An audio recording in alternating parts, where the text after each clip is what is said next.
what if I told you that there was a way to have your firm be selling itself 24 hours a day, 7 days a week, 365 days a year? Well, guess what? There is. And it's through the power of your website and SEO. Like Annette Shoddy of Lockwell said, SEO won't win you many Scrabble games, but it can be the secret to success for your firm. And that's why I'm super excited to have Seth Price with me today.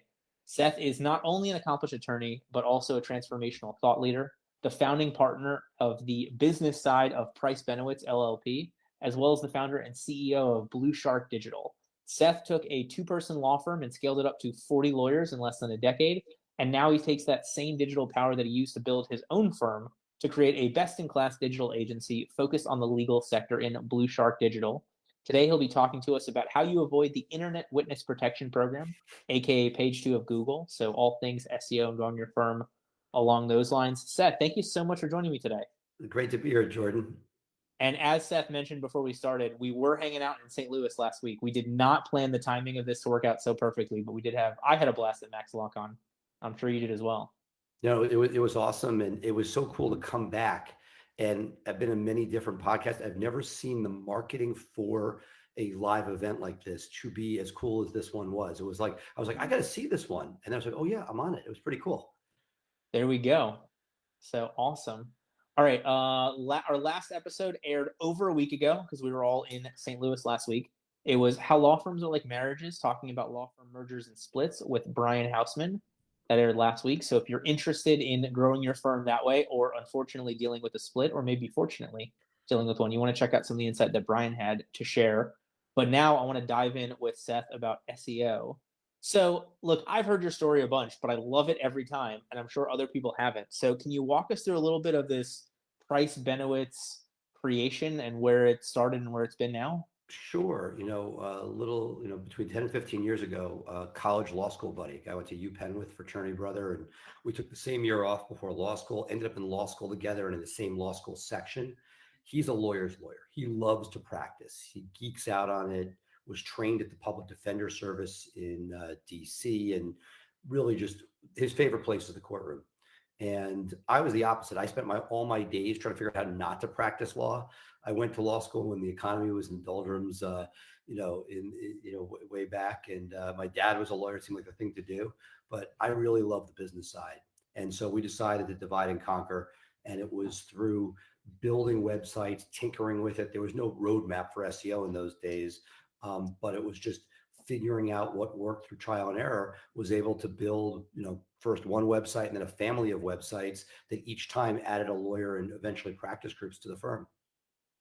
I love it. And so it's funny because obviously, for those of you that know my story, pretty similar to Seth's. Obviously, he is way more established than I am. But my wife is my version of Benowitz. She loves the actual legal work, and I am like you, where I did the prosecutor's office, but then I was like, all right, had enough time in court, I'm done. So I did big law for a few years, but it was not for me. My legal chops came from my law clinic, third year of law school, where I was 6-0 and decided to mic drop and walk away.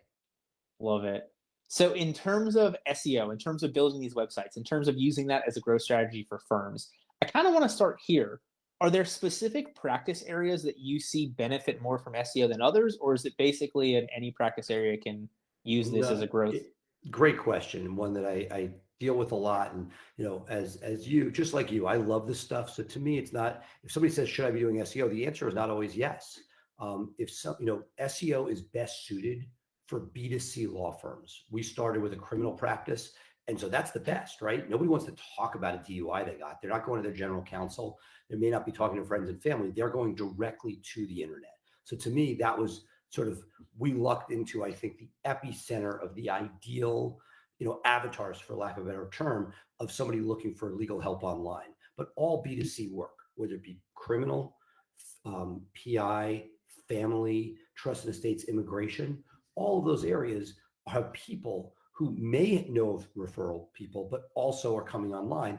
And there's, I look at it like this: if the highest percentage of those looking might be in criminal, PI has a lot of people looking, but some might get sopped up by TV. Some are talking to their friends who are very excited to talk to them about the fact they got a check.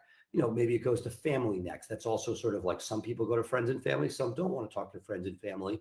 And maybe if you go down that curve, trust and estates might be the lowest in the sense that many people go through financial advisors or friends and family, but some and still a substantial percentage go through the web. And that's, sort of to me, the sweet spot. That's the target. There are areas outside of that in the B2B space where I generally don't recommend it. Not that it's going to hurt you. And if you love doing SEO, building content and links are always going to help in one sense. But if you're looking at like, hey, I got $5,000 a month, should I spend it on SEO?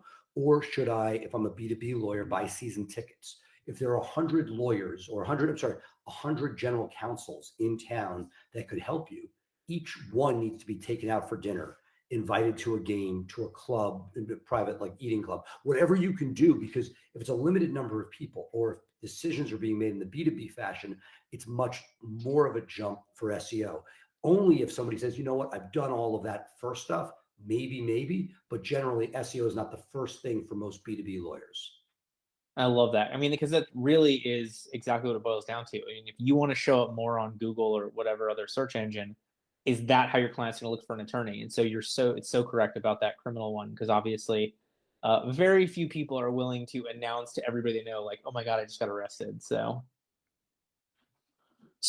when it comes to, so let's say we've got somebody who's in that practice area, they're B2C, they've got the opportunity for SEO. Is there a next step of who it fits best for? I mean, beyond B2C. Right. I mean, I see the world very generally in the B2C world and the B2B world. So for lawyers, those are my two buckets. There are exceptions, which may not be intuitive. So for example, in the SSDI space, while I've heard of people who have done well through SEO in the B2C SSDI space, generally that's a paid search component more than it is organic. The people who are sort of looking, and the reason why some of those lead gen companies have done so well is ethically, as a lawyer, you can't make a website that looks like the SSDI office. But many of many of the lead gen companies do and put ads at the top. People are just clicking, hey, I need money, and are less likely to search further down. Whereas in PI, it's you might be paid search at the top, or even the new LSAs. Organic will be a mix, and you're not cut out. So that's one example. On the other side, there's always people on the B2B side who crush it, who shouldn't. So this isn't what you would think of as SEO, but it is SEO. There's a blog called the Connecticut Employment Lawyer blog by a guy named Dan Schwartz. He's friends with a lot of us in the Max Law community, especially those from Connecticut. He has arguably the best blog in the country on its employment law, sports, family, pop culture, all brought together. So even though, employment defense is the ultimate B2B area and not one ripe for SEO, he, by doing great content, which is really half the SEO game, we'll probably talk about in a minute, has accomplished things that are unprecedented and put himself out there as a national figure and certainly a regional figure, and built a B2B practice that has made him a partner, a premier firm that he wouldn't have had but for that. I love that. And I mean, and I love the part you talked about, like incorporating some of that personality, the sports, the lifestyle stuff into it. I mean, you give people a feel of you, and hopefully you get a number of people that like you, but so be it. All right. So we've got this firm. We're in that B2B space that makes sense. We want to get more search engine optimization. We want to rank better on Google and the other search engines. If we are starting from complete scratch, we have nothing. It is day one of our firm, but we've got a budget. We know that's what we need.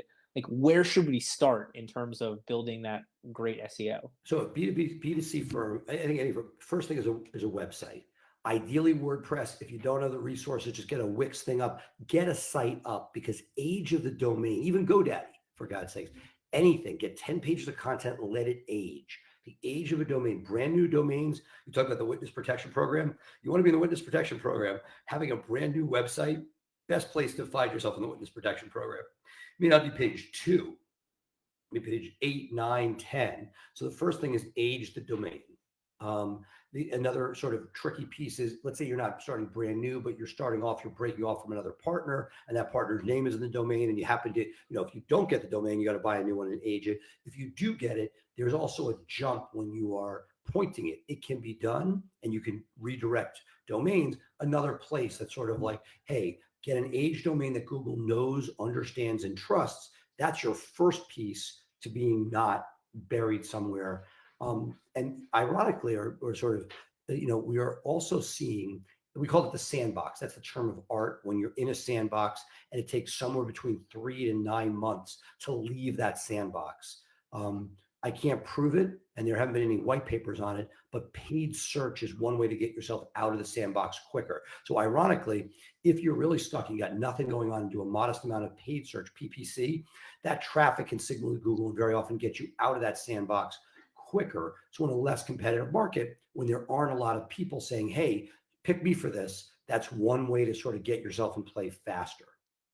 Well, and also, correct me if I'm wrong, if you've got, there's a component of PPC that talks about the user experience and page scores. There's a component of SEO that talks about the user experience. So you can actually utilize those two things together to drive some really good value in both directions. Yeah, I mean, in general, look, do the right thing, add value, that's going to work. So the quality score in PPC is have relevant content, right? That's getting your quality score up and your click cost down. And in the organic side, it's high quality content. So sister concepts, and it's like continue to add value. Are we sending somebody on a paid search to something irrelevant just to sucker them and get the money? That's going to be bad and get you a low quality score. And similarly, if you put up crappy thin content, that's not going to fly either as Google gets more and more sophisticated.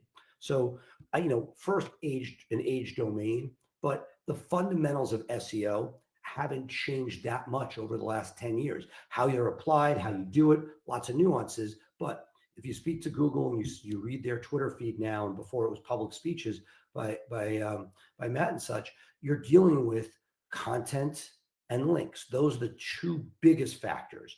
There's the coding on the site, the technical side, and that is significant and can be a big differentiator.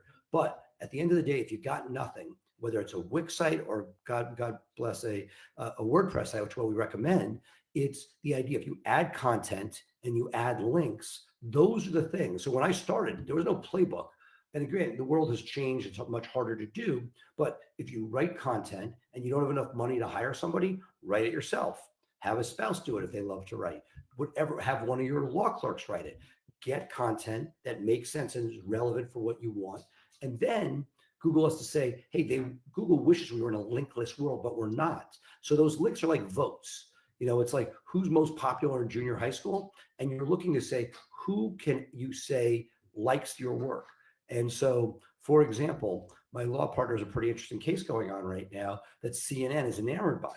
That's a pretty cool thing. It's great to be on CNN. Google theoretically reads your name, but every day when he speaks to the producer, I'm like, can you get a link today? That's the vote that says you're authoritative in the eyes of somebody really famous. It may not be CNN for everybody. It may be the local chamber of commerce. It may be every directory. When I started, I had more time than money. I looked up every single legal directory. That's not always perfect, and a lot of them are pay to play, but there are plenty of places that are free that are out there that you could probably eke a link or find some links. And in smaller markets, those few links could really make a difference.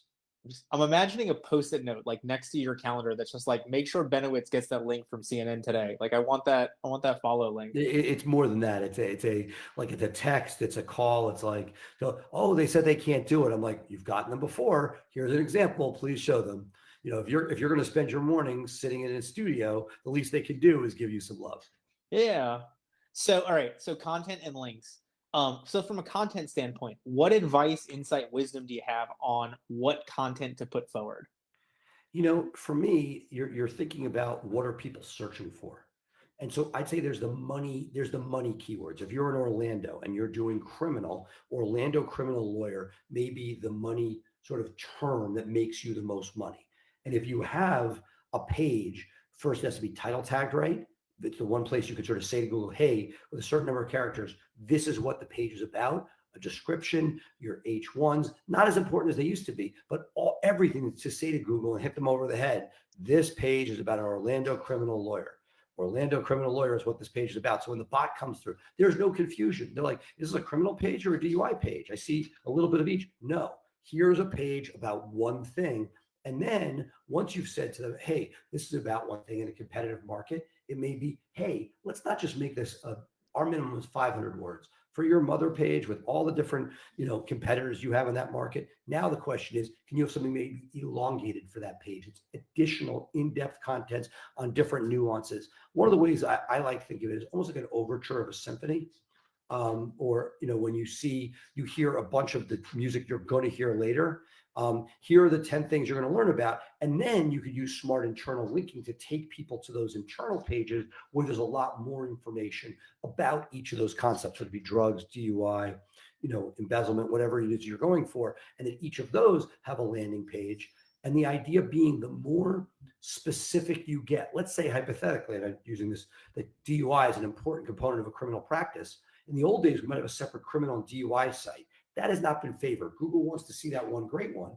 But, when you go one off your homepage and you now have a folder on DUI, it's almost like a site within a site. So you have your criminal site as a triangle, and then you one off of it to DUI. And rather than a whole separate site on it, you now have an entire pyramid of content from that Orlando DUI lawyer, and having all of that information come from that place and then build it When out. And then one day you when decide, you know what, I want to own Sarasota as well. And then you end up with these multiple silos or sites within sites. so when you say one off from the homepage, you mean one click? One click. So if it's jordan.com/DUI, Jordan drugs, so that it's not, if the homepage is referring to criminal law in Orlando, using that, I hope I'm just using that as a general idea, then one off the homepage is one one click, you're there. And even though it's not the homepage, it's directly off the homepage. Gotcha. Makes total sense. So in terms of figuring out what those money keywords are, is there a way to do that in advance? I mean, some of it, right? I mean, you do all sorts of research and figure stuff out. But to a certain extent, there are certain things if you're a DUI lawyer, a criminal lawyer, it's your home geo and that with lawyer. That said, after you leave the obvious, after Captain Obvious leaves the room, then we can get into some more detailed things about how do we get there. And these are some of the things that geeks like me think about all night.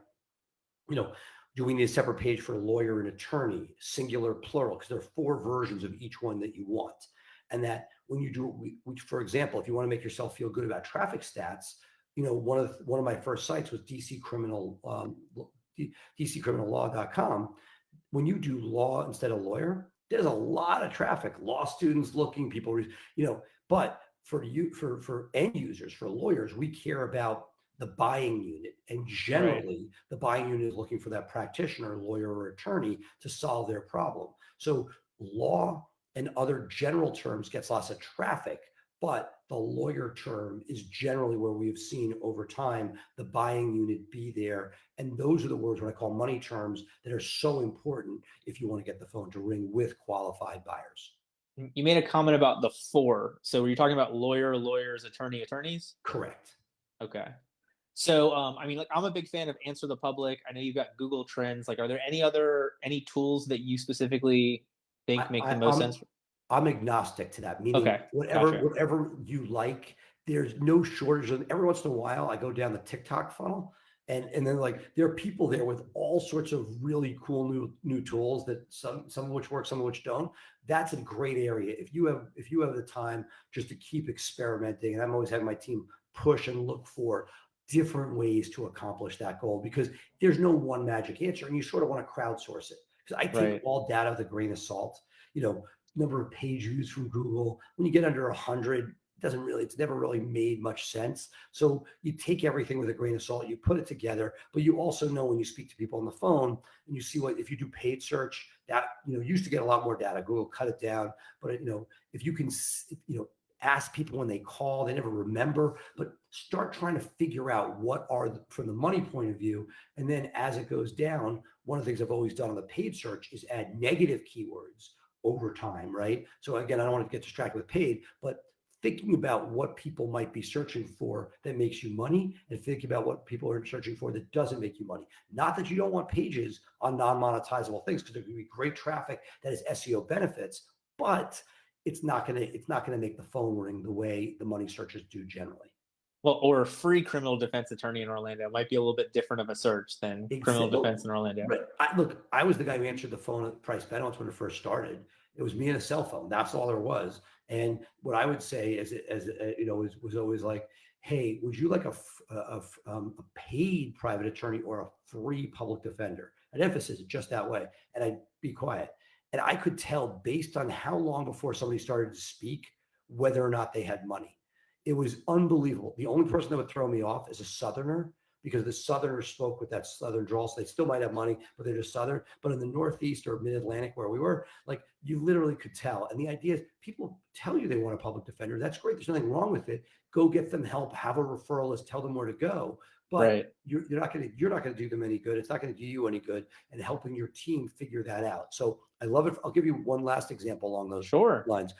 If you think about an area that has a ton of search traffic, red light cameras in our area and speed cameras. Florida's probably too egalitarian, or they're not going to do that in Florida. But with us, we have these cameras that take pictures and give you a fine of anywhere from $75 to $250 for a photo. No points, which is what gets you to pay it. And you would think that people are more indignant about getting those than people facing life imprisonment for a drug charge, right? So people are very passionate about it, and it's great for traffic, and it's great to give information, but we have taken the phone number off those pages because we don't want to speak to them. We can't do them any good, and they don't want to hear that. But I love giving the free information, and as long as it's put that way, you want to be very careful. You don't just put it up there as a trick. But if you really say, hey, there's no good answer, there are no points associated with this is what you need to know, we can't help you with it, but we want you to know. You don't want the bad review for somebody calling. We've actually had this. To this day, I still have a bad review from somebody who called up because we couldn't help them with their camera ticket. I was like, it's not that we can't. It's not cost effective. Believe it or not, this guy was in a beach house for a weekend with my law partner. He's a real estate agent. I called and said, hey, would you mind taking this? No, not going to do it. And I'm just like, hey, the world is filled with crazy people. So not giving them a hook to go off on you is helpful. Traffic good, non-monetizable traffic to your intake center bad. Makes total sense. All right. So anything else insight on content before we move over into some insight on links? I'd say figure out where your passions lie. I always say to people, they ask me all the time at a MacBlock or other place, should I know that it was blog? Should I write content for my site? The first question, I look them straight in the eye. I say, do you like to write? Once again, if there's a pause or a no, but if there's a pause, it's not going to happen. Outsource it. I mean, I'm saying you shouldn't read it. You want to read it to make sure you keep your bar license, your voice, all that stuff. But it's never going to happen. If you don't like to write, I'm not a writer. It just won't happen. We do a ton of Blueshark about transcribing content. Right. Great, if that works for you. But make sure, because literally I'm guilty of this. My law partner says, I'm going to start a podcast. And we did 2 episodes, and I think the rest is hash marks. So for his personal thing, if you like to write, great. Otherwise, you're going to have a blog with 1 or 2 posts and nothing afterwards, and it doesn't do anybody any good. Wink, wink, nudge, nudge, everybody. That's why there's a live show right now, because I don't want to write. I like talking to people. I'm with you. That's why we get along. There we go. All right, so let's talk about links. So when we're talking about links, we are talking about other websites linking to your website. We're talking about linking your website to your website. We're talking about your website linking out. Both are okay. All 3 are factors. Okay. I'll take them in reverse order. Sure. Linking out, in fact, there was just something from Google saying, don't worry as much about it. It's been something that for years people said, hey, link out to powerful places like Wikipedia. The recent Twitter post from Google, if you're reading their tea leaves, say that is not going to move the needle. I still like being part of the conversation. Doesn't sound like a terrible thing.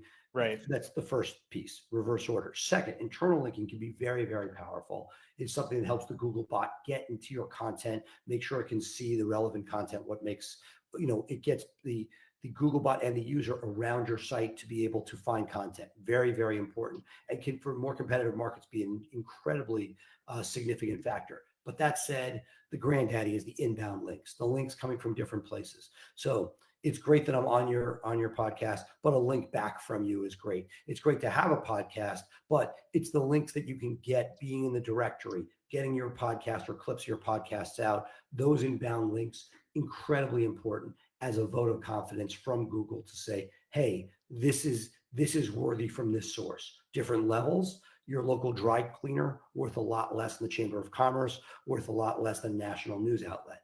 You always want better, but local is also good. Getting other people in your community to show that local love can help you get that all important 3-pack positioning. So the 3-pack, which is the map pack, the 3 listings after the map, while that is not technically organic SEO, the content and links is a significant, if not the most significant, weight on whether or not you get in there. So as you're building your content, as you're building your links, the authority of your site is a factor as to whether or not you hit that all important 3-pack. There are other things, but that's one where for regular SEO, as far as the organic listings, the more authoritative the site, the better. But for the local, showing something within that local ecosystem of business and commerce and links is important as well. So, and you may know, I mean, you definitely know this better than me. You may know this specific answer better than me. So I know for a long time, Avo used to give you the follow link from answering questions, and then they went away from that. I don't know if they intentionally did it that way to get people answering questions or not, but I know that was a sure. huge. They gave a lot of follow links. Yeah. And then there were a couple of things where FindLaw got slammed for selling their links. You're not supposed to sell links, period. You're not supposed to buy links. Gotcha. And FindLaw was atrocious. And, at being one of their biggest advertisers, Thomson Reuters, the story goes that they said, hey, you can't put us in the dungeon. We can't be, in witness protection. You had to get us back. So Avo started sculpting it. But something that I remember from the early days of SEO, everyone was so excited about these Avo badges. Now, anytime I got a badge, anybody at Blueshark, we would strip that badge. So it's a pretty badge, but we're not putting the code on the back of it. No, thank you. Right. That badge you put on your site to say, hey, I'm a 10 out of 10 out of Avo, had 2 follow links on it. If you just pasted it, one to the Avo homepage, making it the FU authoritative site in law with all these inbound links. And the second, the bottom half, going to the landing page on Avo for your area, for Orlando criminal lawyer, for example. So, you ever wonder, why does Avo come up ahead of you in the local search? Right. That's because all these people who are respected lawyers are putting a freaking badge on their site with these, this Trojan horse of a link, putting the link juice over. It was crazy. Violates every one of Google's rules. If you get almost too big to fail, they got away with it. And for years that was there. So my 2 cents is, if you ever get a badge from somebody for an award, great. Have your graphics by it. If you can't figure it out, send it to me or Jordan. I'm sure to help you guys do this. Have the graphic there, but get rid of the nonsense code that's linking back to those people, because all you're doing, and the negative thing about link juice is on the homepage, you don't want traffic to be going, but second, you don't want to support somebody who you're competing against, because you are competing against that Avo Orlando criminal lawyer page against your homepage. And then finally, there is a certain amount where it is actually taking value away from you with those outbound links. It's not like one link's going to kill you, don't get me wrong, but it is something to keep an eye on. It was not benevolent, it was genius. That being said, starting in 2022, you can get the Seth and Jordan Award for people we think are cool. It's just a thumbs up of one of our hands. Exactly. But it is maniacal, but it was real, and it still is. Yeah. I'm always amazed. Makes perfect sense. All right. So in terms of that link building, look, obviously, the higher quality news sources, the .edus, like what else do people have to think about in terms of what links are the best? I mean, like if you get to me, it's like you become a link whore. The question is, where do you find those links? Literally, there was a color splash at my kids' middle school, one of those races where you start with a white T-shirt, people shoot colors at you, and they wanted money, and they were trying to get $25, $50, $100, and they had, and this is very common for schools, they had a separate middle school color splash website. I'm like, yeah, that's good, but how about we have the club page that's on the actual county website? It's a .gov. It's a gazillion pages with a gazillion pages in. It's authoritative as it gets. And it said, hey, if you can, instead of messing around with this nonsense website that nobody visits except for to register for the event, if we can go on that club page and thank your sponsors, I think I'm going to find a few people who may want to sponsor that, because that is incredibly valuable. We became the largest sponsor of the color spots, gladly so, because it moved from a domain value of 3 from a random page put up for this color war race to something that's in the 70s or 80s. That's the county, is the county school system site. That's an incredibly powerful site, probably more powerful than a lot of small universities. And that, it's thinking creatively. Stop with the mention in the brochure at the fundraiser and move to how can we digitally show Google, because Google can't read the brochure, but they sure as hell can read, the icon. And again, it doesn't have to be spammy. It could be your firm icon. It could be, if you're lucky enough to get the words about what you do in there. But the key is, don't get greedy. Don't put something that's ridiculously spammy. There's a competitor who does very lowbrow work, who actually helped found my kid's baseball team, baseball league. And he, at the bottom, it was general counsel of, DC injury lawyer. I mean, it's complete spam. It looks ridiculous. And not that, have I gone over the line a few times? I'm sure I have. But anything you can do to make it part of the conversation and not complete, as my 7-year-olds say, cringe. Stay away from cringe. Try to have something that, and cringe is the old spammy.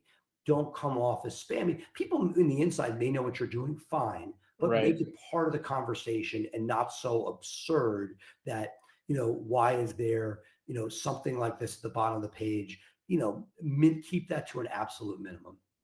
I'm just cracking up. I'm imagining that they're like, all right, for the first 5 years of this color war, we raised like $7, and then in year 6, we got in touch with Seth, and Mr. Price and his team donated thousands of dollars for all these links for all the clients, and so now like Well, that's their line again, item. it's not being abusive. It's not, you don't want all the links in one place. You want it to be conversational. But if it's a Montgomery County school district and you have here are the people that can help you, because Lord knows I get enough of these calls of kids getting arrested or parents needing a will, or sadly out of COVID, a lot of parents getting divorced. Those are at least contextually relevant. If I try to put the Orlando DUI lawyer in the middle of the Montgomery County color splash war, that comes off as cringe, spammy, and we try not to do that. We try to put stuff that is relevant. Going back to your point earlier, that just like you'd want the quality score and the PPC to be there, think of it, is this a good quality score? And if it's not, think twice. Again, there are times to push the envelope, but I always look at it as our job as a third-party SEO.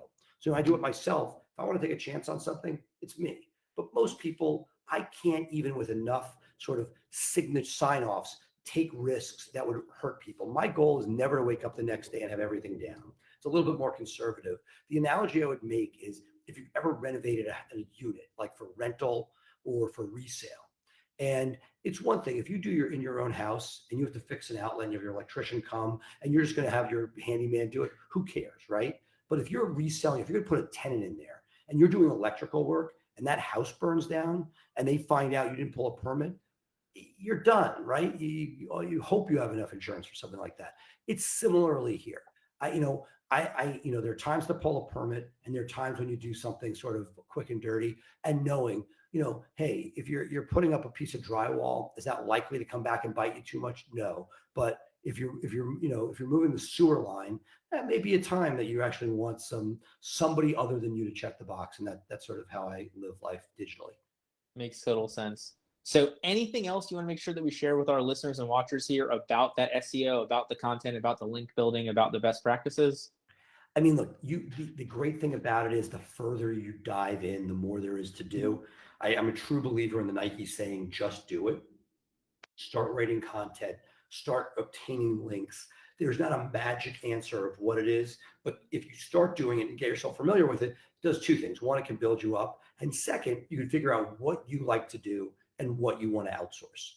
Because the truth is, that's how I created Blueshark. It's like, I loved it, I did it, and I want to do it at scale. And what's so hard, and it's just true, we've heard a lot about this at Max Law, especially during the mastermind days, keeping and retaining talent so incredibly difficult.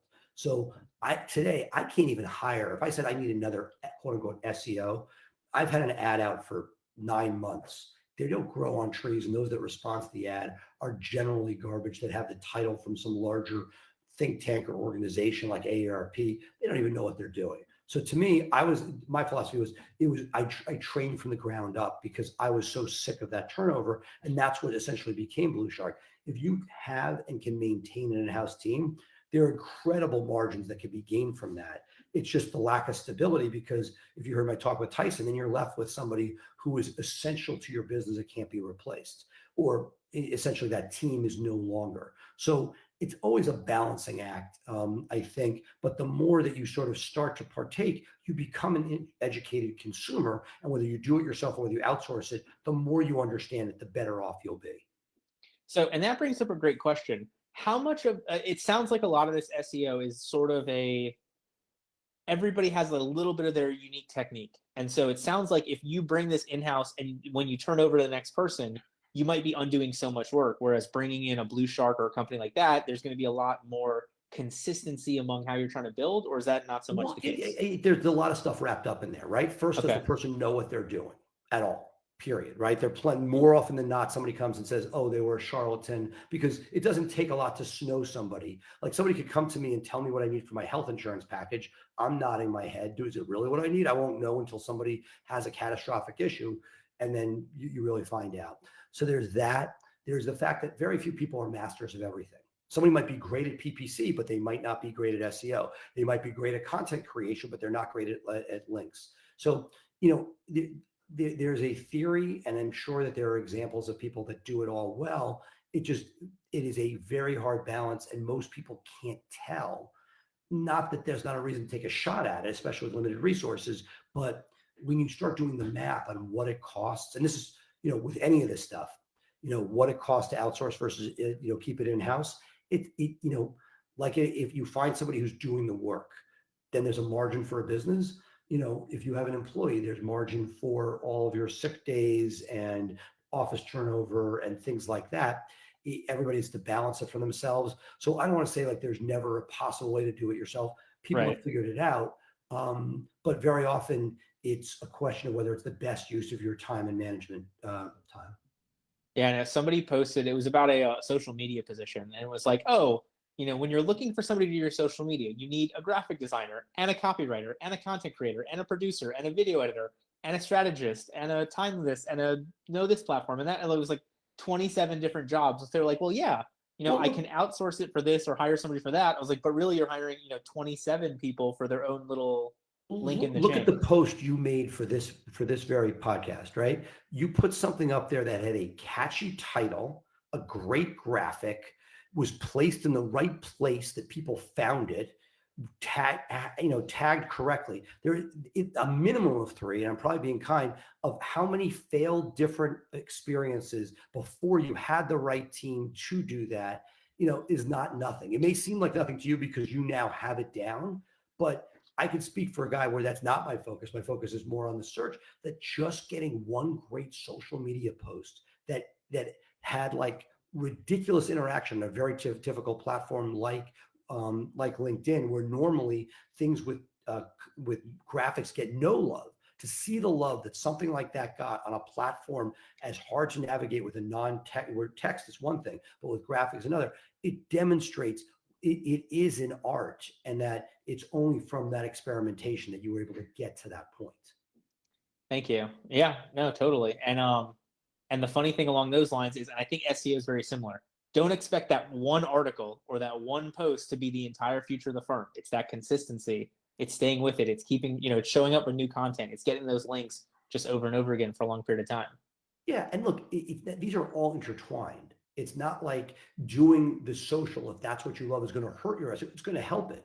It's just that for most of us in the B2C world, that granular focus on the SEO component gets returns because of the search focused nature of people there.